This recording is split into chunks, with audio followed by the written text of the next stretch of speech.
What's going on, Thenx athletes? Today we're talking about the tucked planche. After 3 years of diligent training, I have now mastered the tucked planche. Nothing more than that, just the tucked planche. And I want to share exactly how you can do the tucked planche and some advice that I would love to give. You see, 97% of people who train the planche never get past the tucked planche. I'm part of the 97%. But lately, like this month, I've finally got my knees past my elbows, and that's like the dream. I mean, I'll show you a clip from the gym the other day. I basically did 2 straddle planche push-ups.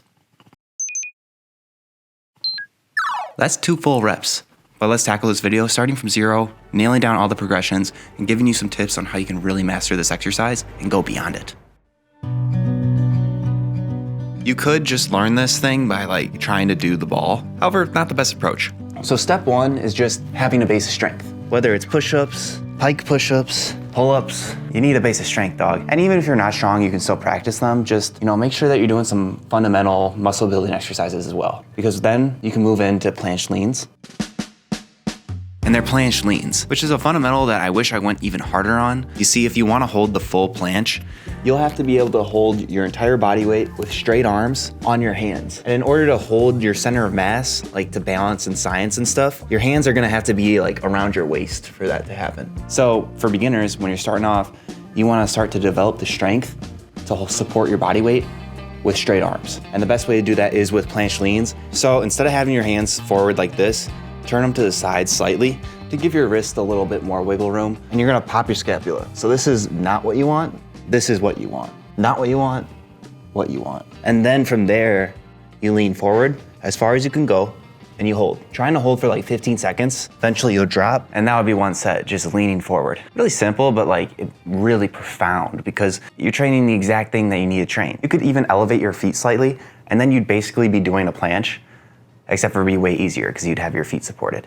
And that's calisthenics 101. Train the thing that you're training.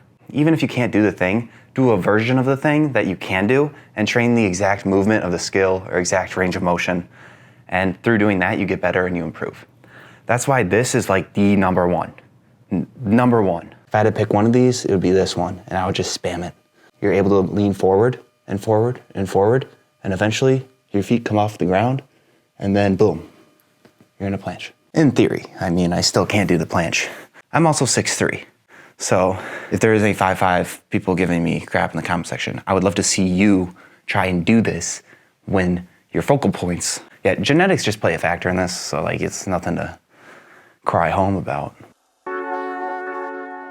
Once you get that lean down, you can start to incorporate pseudo planche push-ups if you want. As long as you have a base of strength, you don't need these to learn the tucked planche, but it's just a great exercise and one that I wanted to add in after. And as I've trained for a while, I've also realized that this is a great one for learning the planche too, because you're popping up into that position and you're also strengthening your shoulders. The more you do it, the more easier being on your hands in that horizontal way becomes.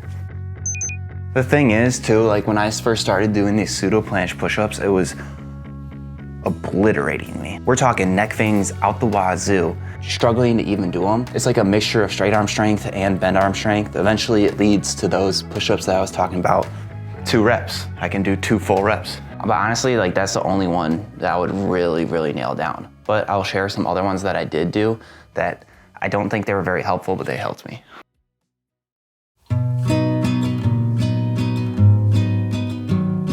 The next one you can do is L-sit to tuck. And for this, you'd get some parallettes, some dumbbells, or 2 chairs, and then you can do this. L-sit to tuck. L-sit. And it's more of a swing. You're just trying to control that movement. It's more of a swing when you first start out. It helps you kind of get into that position, because you can't hold that position when you're not strong enough to hold it. But with a little swing from your legs, you can pop into it. You can even get pretty high. Before long, you'll be able to hold it at the top a little bit, control it, and do an L. It's similar to the negatives on pull-ups. You can't do it at first. You slowly just kind of work on it and try to control it. This one's great. This is great for realizing what straight arm strength is. When I first started these, I was like, whoa, I feel it in the ditch of my elbow.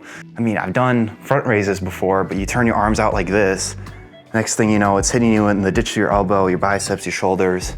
And honestly, training the planche has grown my biceps like crazy. Dumbbells. But all you'll do is find an incline bench. So imagine I'm on an incline bench right now, and then you're raising your arms up, holding at the top, and then back down. And you're all straight arm strength. See what I'm saying? You'll get tired, drop them down, up. When you use more weight, it's tough. It helps you build up that strength in the ligament. It takes longer to build up that strength when you're not bending your arm using muscle, but this is one great way to build it up. And now we start to use our feet a little bit. We'll use these dogs to help us out with the tuck planche. That's one of the final progressions. So popping the scapula, holding yourself up with straight arms, and then you just, if you ever fall down, just kind of poke yourself up with your feet. And you kind of just bounce up. See? Of course, higher parallettes might be a better idea for that because it's gonna give you more of a space to hang. And if you're struggling popping up into the planche,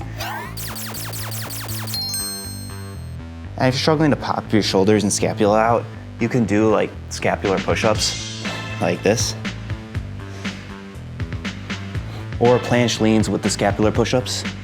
Puts more weight on your body. Or you can find a bar or do it on this and kind of like pop up into the position and then pop back down.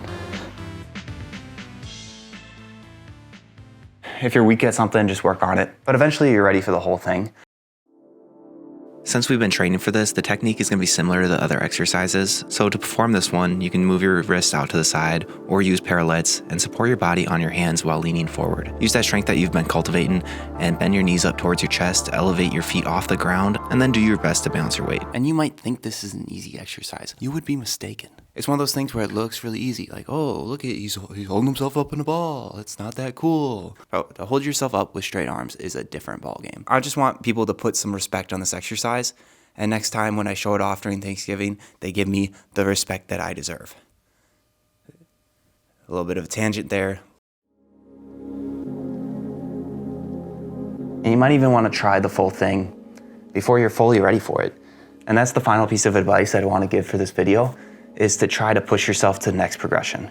I've been struggling with this exercise, stuck with this exercise in a ball for 2 years. Most people never get past this tuck planche for a reason, because they never push themselves past what they're capable of and like just try to like go for it and support themselves. Obviously it's a mental battle too. You might get injured if you like just try to send it for one of these really hard exercises, but you have to do something that's gonna help you get past the ball. And I was watching one of Chris Harria's videos with Larry Wheels, and I was pretty flabbergasted, like, how is this bodybuilder doing this? And I kind of came to the conclusion that he just like pushes himself harder than I'm pushing myself. And then I'm like putting a little bit of a mental cap on myself. So lately I've been going into my workouts with like more of a mindset that I need to get past what I'm doing. I don't have to just train the tuck planche. I gotta, try to get to the straddle. I need to drop down, get my knees past my elbows, instead of what I was doing, which was just the tuck planche. And dropping down, making my knees touch my elbows. And then don't just get discouraged when you can't see progress, because you might be doing planche leans for days and days and days, and it might not show on the other end, but then right when it looks like it's like completely like pointless, all of a sudden your progress pays off and you're starting to levitate for a little bit, and it feels pretty awesome. So push yourself past what you're capable of and just like go at it. That's like what I think. Anyways, that's all for me. Might not be seeing me much. I got a new job, personal training. Have a great day.